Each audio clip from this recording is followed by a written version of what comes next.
Welcome to the Intentional Household Podcast. I'm Laura Wilson, joined by Tatiana Rivers today. We are talking about the back to school reset. For many people, summer is a relaxed time. You could be one day out on the lake with your kids, enjoying the summer, the beautiful weather. Next day, roll into a rude awakening back into the school routine. It can be a very stressful time for both kids and parents. So we are here to talk all about how you can make it a smooth, low-stress transition. Tatiana, it's been an exciting summer. Lots of fun, more relaxed bedtime. It can be very challenging getting back into the school rhythm. Yes, again.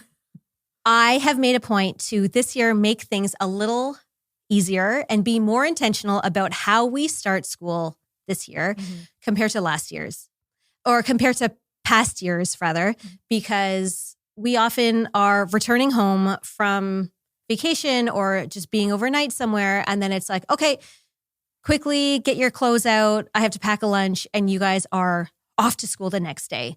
And it's going from nice and relaxed to a rush, very stressful.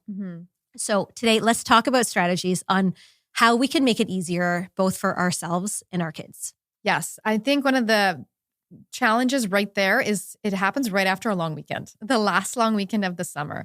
You're pretty much wrapping up, trying to enjoy that last long weekend. And then, it's a rough transition.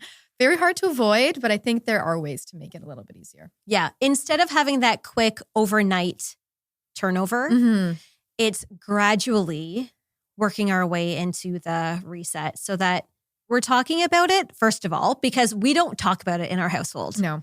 Talking about it well in advance and returning to some good habits that support going back to school. Yeah. You don't want it to be painful. You want school to be exciting again. You want them to feel rested, to not like that morning to just be like, just stress and yelling and all of that. You don't want to start the school year off that way. It's not fun. No. So you want it to be a nice transition, but you also want to enjoy your summer. So just having a bit of that balance, I think, is the key. Like straight from the beginning, not to go too deep into like losing all routines, which is very easy to do. It's so easy to do. And as much as you may have good intentions and think, okay, I'm going to maintain this sleep schedule or the reading, like we were talking about in a previous episode with the tutoring and whatnot, it's easy to go away, let's just say, come back, and then you just quickly have gotten into that summer mode. Yeah. And I think some summer mode is good, but going too far can be just rough, especially with younger children, grade school children. That transition can be, high school kids too, really, can be very difficult to go back into the school zone. Yep, it can be. And so like I was saying, doing it gradually is ideal and starting about 2 to 3 weeks out. Yes. So we are in August right now. And I think this is a perfect time to start mentally preparing your kids that school is coming, even getting them excited, doing some back to school shopping. It's everywhere right now. If you go to any store, like they're on it. They're on the back to school stuff and starting to really give them a few weeks of buffer. Yes. Few weeks buffer. And when you're talking about the shopping, getting them involved. Yeah. Because it's getting them mentally and physically prepared, of course. But that's something that I haven't done because I'm always, if there's back to school clothing that needs to be purchased, I just purchase that online. I don't talk to them about it. And we haven't needed too many supplies yet. But if they need anything that is new, like say new containers or and I think they get excited about that sort of stuff. A new water bottle, maybe they'll need a backpack, maybe they'll need a new lunch. I mean, you shouldn't have to purchase those every single year because that's just wasteful, which my kids would like to do. Mine as well. And that's actually a conversation that Alex and I had recently because someone was talking about wanting a new backpack. Actually, my youngest, because he's starting JK, and he said, I want a Spider-Man backpack. And I said, you won't be getting a Spider-Man backpack. You will be getting a solid color that will take you throughout many years.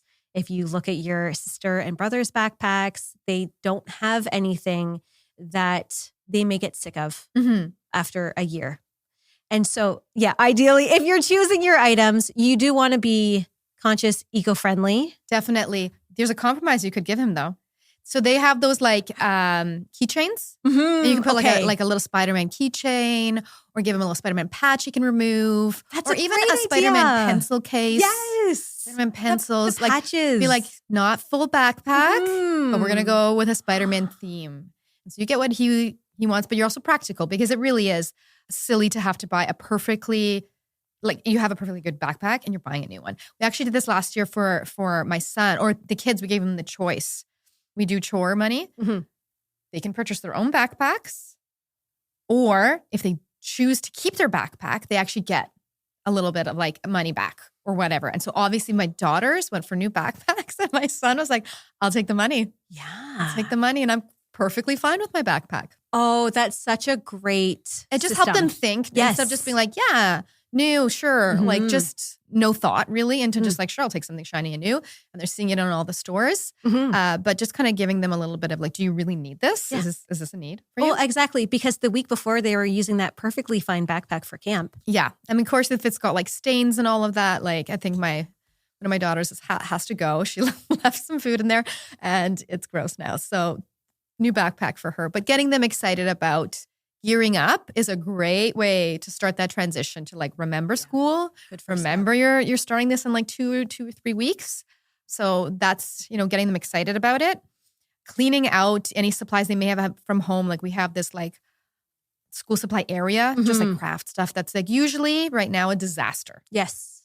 And I'm going to keep it a disaster until very soon, where I'm going to get them to like get prepped and clean it up and get excited and like get ready for the school year, like mentally start transitioning them into like school zone, but in like a fun way. Again, like some new crayons, markers, whatever, just kind of spruce it up and get them involved into like the learning mode of.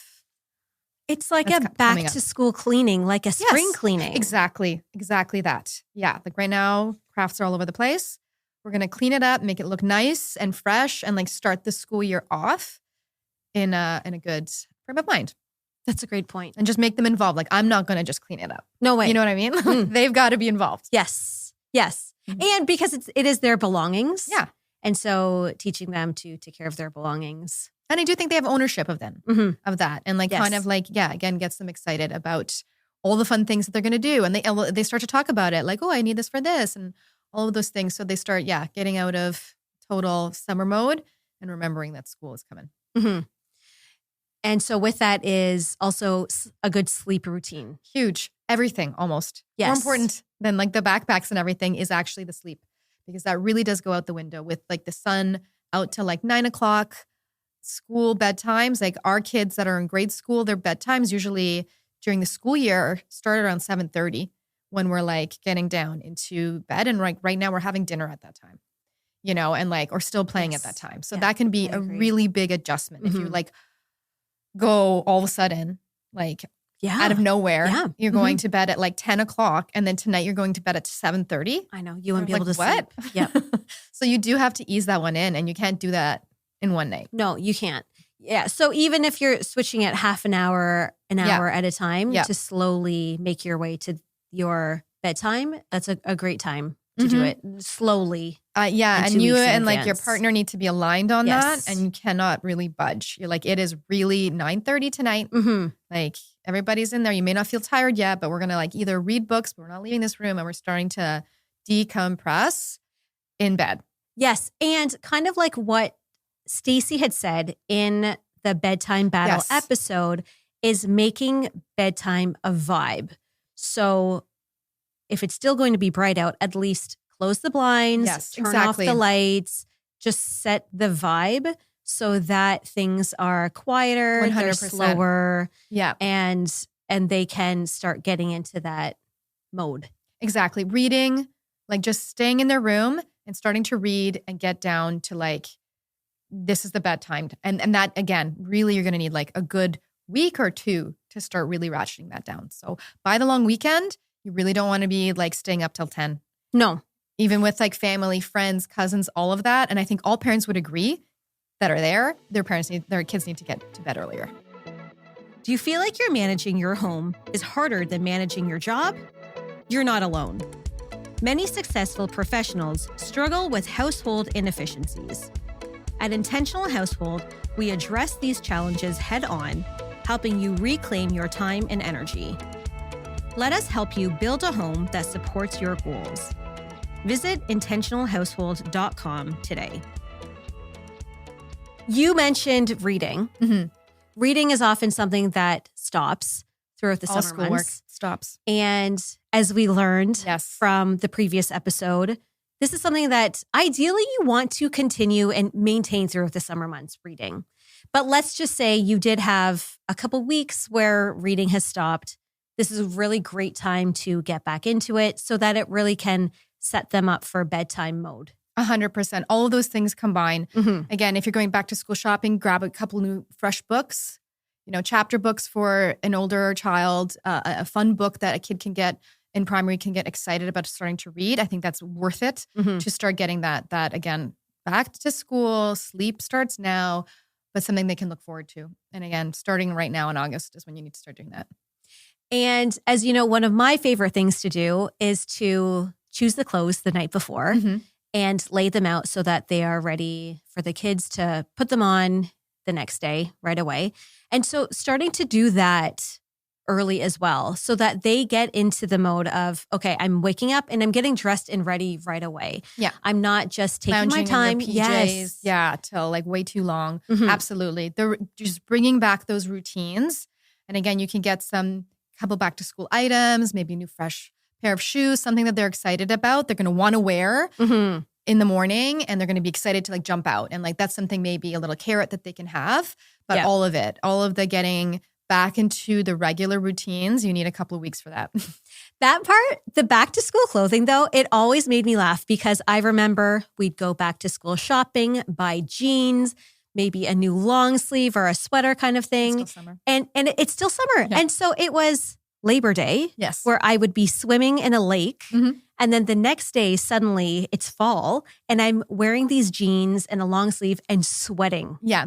Yeah. I think it's still very much going to be summer for a week after, but maybe a pair of shoes. Like, you don't have to go sweater weather, but Yeah. I Something. find my kids quite often now, they aren't even wearing the new clothing yet because the weather hasn't changed. yeah. And it happens almost more like way later. Yeah. So don't go crazy Yeah. on that part, but something that they'll be excited to put on in the morning, I think is kind of what you're going for. Again, it's just really the focus is sleep routine back to normal by the time they're going back to school. Be prepared for all your school items that they need, so you're not rushing around to find stuff. Lunches, all that stuff has to be purchased. Again, if it's like Labor Day, your fridge is empty, you haven't been home, you're finishing vacation, all of that stuff needs to be taken into account. Your lunch boxes cleaned and everything's ready to go, making sure you're prepared there. And then really the other thing is, bringing in some learning in the summer, I think also, so that's not just such a rough thing. If anybody, again, really recommend the episode that we had about tutoring. Such a great, we talked about the summer and what a large gap that can create especially for some children that had just started reading and getting into things in the school year and then have this like 2-month-long gap. They can be nervous coming back and feeling like they forgot everything and they're starting a whole new grade. There's lots of nerves that start on the first day of school, new classes. Yes. They feel maybe a little bit behind. So giving them a little bit of support there early on, I think is great. So we recommend listening to that, some sort of additional tutor, maybe even for just the week before, get back into things, review, multiplication, reading, all those things just before and then they just feel good going into things.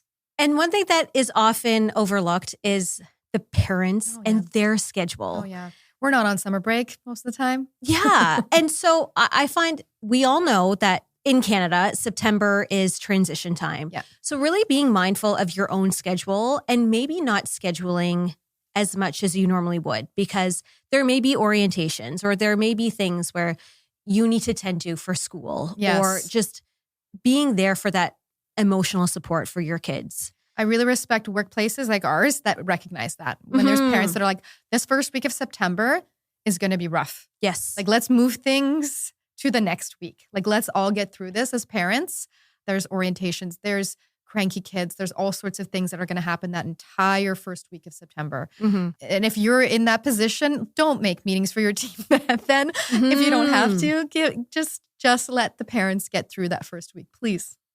Yeah, it can wait. Next week, that's fine, but go easy that first week and recognize your own limits. And, if you do a usual, I don't know, weeknight thing with a friend, or even if it's Friday, just maybe you want to be around. Yes, I agree. Yeah, just everybody's like, that's just that 1 week that you kind of need to be very focused on this one thing, this one transition, and don't overextend yourself. And like you're going through a transition too, having that whole summer mode with your kids, and, work with many industries in September can be very busy. So it's just make sure you're getting enough sleep, go to bed earlier, getting yourself, that you have the energy levels for it all. One of the things I love about September is that it really is a time for a reset. It's almost like a new year, if you will. But first and foremost, it is important to recognize that it's a transition month, and it is not the month to get it all done. No. You really need to prioritize and think about what matters most this month. Mm-hmm. Maybe it's not the month to start special projects. But I do like the time to think about, okay, well, I have September and I have until the rest of the year. What do I want to accomplish between now and the rest of the year? And do I have priorities to get me to the end of the year? What do I want to focus on? Yes, definitely. It is that like a big time of reflection that, again, I think starts to happen for parents in the summer right now, the last quarter of the year. So again, there's work-wise, career-wise, and then you have a New Year's that's starting for your kids. They're starting a whole new year. Like there's always such a big transition. We were just like, oh my God, my kids are in this grade now. Like it's a bit emotional. It is in some ways. Just, you take that time to reflect. And then straight from September, you're getting into like the holiday season right after that, right? So it is like you really do need to take that month as a pause to just get your life back in order, get back to healthy routines, healthy sleep, healthy eating, healthy just balance for your family as much as possible. And I think the rest of your year will be better, because if you're coming off of summer, like off of healthy routines, eating in ways that you don't want to, overtired, overextended, straight into school, then into holidays, you're going to be like on fumes, just like coasting to the end of the year. And that kind of doesn't feel great. So you have that one little month to kind of like reset things a bit. And it's such an important transition for your kids. It is. Because like you said, once October hits, the year's pretty much done. Yeah, it's true. It's true. I know. It feels like you come back. We take vacation at the end of August and you're just like, okay, back to work. And it feels like it's been a couple of weeks, and then you're just like, okay, you have October a little bit. But then it's really the end. Tatiana, if you could give anyone any sort of tip on how they can transition back to school. I think the whole month of August is transitioning back to school. Really just starting to like, again, get sleep, number one. Then it's just like, what do you need for school to start? Again, you don't need thick sweaters yet, but just like, what are the essentials?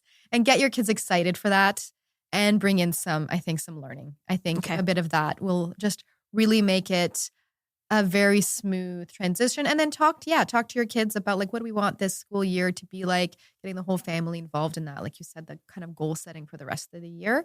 And I think everybody will approach it with excitement rather than anxiety. Yeah, because if you're anxious, your kids can feel it. Yeah, and if you haven't helped prepare them, then they're anxious and then you feel it. Yes. So it's all connected in that way. So just start now, little by little, and like have a plan and communicate with everybody. Yes, a plan goes very far, and communication, just communicating it and talking about it can really help to ease the stress and anxiety. Yeah, your summers together, if you're having vacation, that's part of it. Not just like totally off on summer mode, like bring that in now in this time, in this month. So that's the takeaway. Everybody today that are parents, get started on transitioning your family for back to school. Listen to previous episodes that we've had about the summer learning and the tutoring episode, expectations clarifier for what you want the rest of your summer to be like, or your start of the year, all of that stuff, like these little tools that we have and resources, they really do like kind of help you get organized and ahead of yourself, and have a great plan to approach it. That was great, Tatiana. I feel like I am set up to end the summer and start the school year with my kids. I will have to report back to you to see how that goes. And hopefully for all of the listeners, that was helpful as well. And this is something that you can easily implement so that your kids and your family rather are set up for success and for a wonderful school year. Thank you for listening. If you like this episode, like us, send us a comment, and we will see you for the next episode.